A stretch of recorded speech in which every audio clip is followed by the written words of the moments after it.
4 April 2026 பாஸ்கா திருவிழிப்பு முதல் வாசகம். கடவுள் தாம் உருவாக்கிய அனைத்தையும் நோக்கினார், அவை மிகவும் நன்றாயிருந்தன. தொடக்க நூலிலிருந்து வாசகம். தொடக்கத்தில் கடவுள் விண்ணுலகையும் மண்ணுலகையும் படைத்த பொழுது மண்ணுலகு உருவற்று வெறுமையாயிருந்தது. ஆழத்தின் மீது இருள் பரவியிருந்தது. நீர்த்திரளின் மேல் கடவுளின் ஆவி அசைந்தாடிக் கொண்டிருந்தது.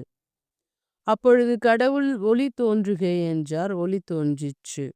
கடவுள் ஒளி நல்லது என்று கண்டார். கடவுள் ஒளியையும் இருளையும் வெவ்வேறாக பிரித்தார். கடவுள் ஒளிக்கு பகல் என்றும் இருளுக்கு இரவு என்றும் பெயரிட்டார். மாலையும் காலையும் நிறைவுற்று முதல் நாள் முடிந்தது. அப்பொழுது கடவுள் நீர்த்திரளுக்கு இடையில் வானம் தோன்றுக, அது நீரினின்று நீரை பிரிக்கட்டும் என்றார். கடவுள் வானத்தை உருவாக்கி வானத்திற்கு கீழுள்ள நீரையும் வானத்திற்கு மேலுள்ள நீரையும் பிரித்தார். அது அவ்வாறே ஆயிற்று. கடவுள் வானத்திற்கு விண்ணுலகம் என்று பெயரிட்டார். மாலையும் காலையும் நிறைவுற்று இரண்டாம் நாள் முடிந்தது.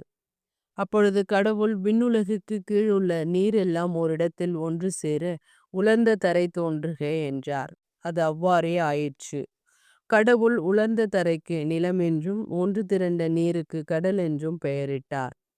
கடவுள் அது நல்லது என்று கண்டார். அப்பொழுது கடவுள் புற்பூண்டுகளையும் விதை தரும் செடிகளையும் கனி தரும் பழமரங்களையும் அந்தந்த எண்ணத்தின்படியே விளைவிக்கட்டும் என்றார். அது அவ்வாறே ஆயிற்று. புற்பூண்டுகளையும் விதையையும் பிறப்பிக்கும் செடிகளையும் கனி தரும் மரங்களையும் அந்தந்த இனத்தின்படி நிலம் விளைவித்தது. கடவுள் அது நல்லது என்று கண்டார். மாலையும் காலையும் நிறைவுற்று மூன்றாம் நாள் முடிந்தது. அப்பொழுது கடவுள் பகலையும் இரவையும் வெவ்வேறாக பிரிப்பதற்கு, காலங்கள் நாட்கள் ஆண்டுகள் ஆகியவற்றை குறிப்பதற்கும் விண்பிரிவினில் ஒளிப்பிழம்புகள் தோன்றுக, அவை மண்ணுலகிற்கு ஒளி தர விண்விரிவினில் ஒளிப்பிழம்புகளாக இருக்கட்டும் என்றார்.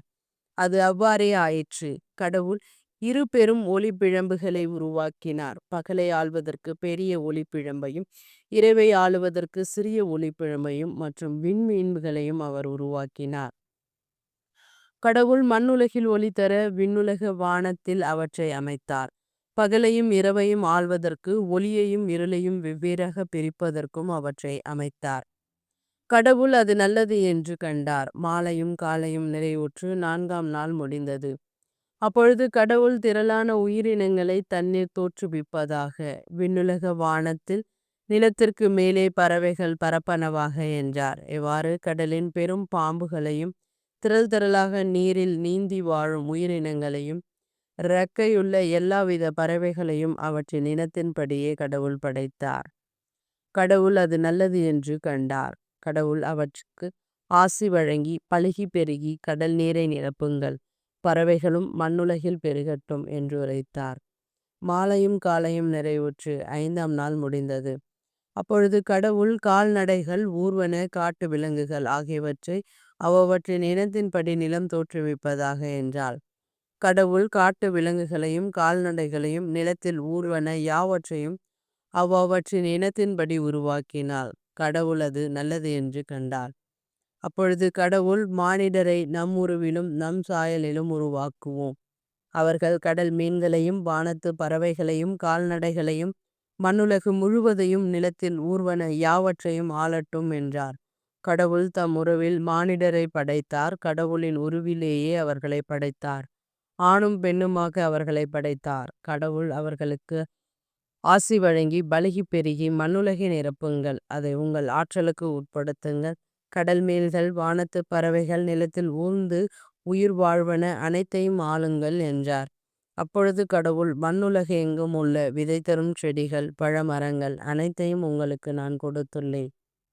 இவை உங்களுக்கு உணவாகட்டும். எல்லா காட்டு விலங்குகள், வானத்து பறவைகள், நிலத்தில் ஊர்வன ஆகிய அனைத்து உயிரினங்களுக்கும் பசுமையான செடிகள் அனைத்தையும் நான் உணவாக தந்துள்ளேன் என்றார். அது அவ்வாறே ஆயிற்று.